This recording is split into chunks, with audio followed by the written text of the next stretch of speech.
එන්න අපි ඉක්මනින් රසට බටුමෝජුවක් හදමු.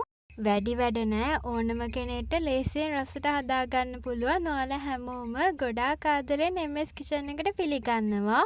සබ්ස්ක්‍රයිබ් කරලාම එකතු වෙන්න.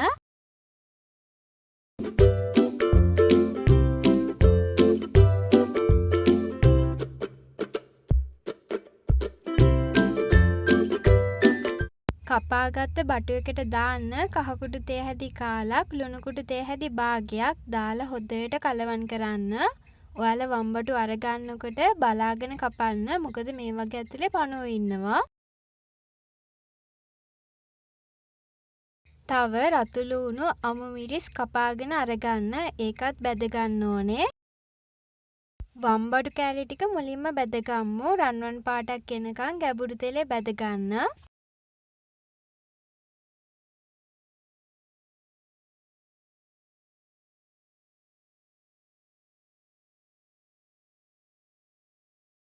මේ ගානට බැදුනට පස්සේ තෙල් ටික බේරලා ලිපෙන් ඉවතට අරගන්න.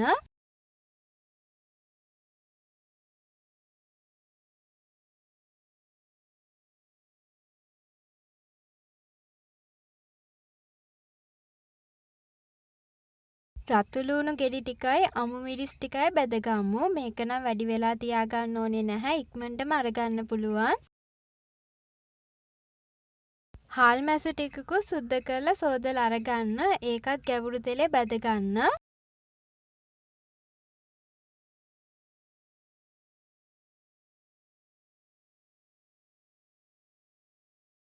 හරි, ඕන කරන දේවල් ටික බැදගෙන ඉවරයි. වෙනම පැත්තකින් තියාගන්න. බටු මෝජු එක හදන්න මැටි ඇතිලියක් අරගන්න. පොල් තෙල් ටිකක් දාගන්න. තෙල් එකට මුලින්ම දාන්න කොටාගත්ත සුදු ලුණුයි කරපිංචයි.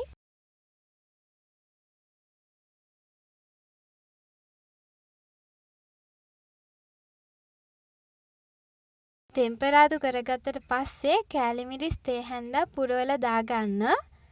තව ඔයාගේ රස අනුව බලලා ලුණු කුඩු ටිකක් දාන්න. ලුණු වැඩි කරගන්න එපා. මොකද හාල් මැස්සොත් අරගන්නේ හදන්නේ.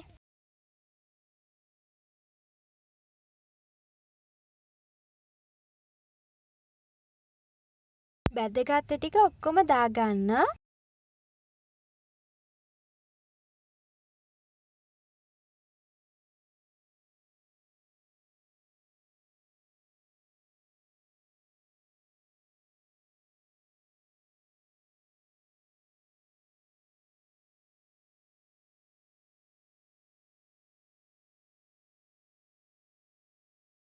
දැන් සීනි දාගම්මු. සීනි ඔයා කන්න ආස විදිහත් එක්ක බලලා දාගන්න. සීනි වැඩි කරගන්නත් එපා.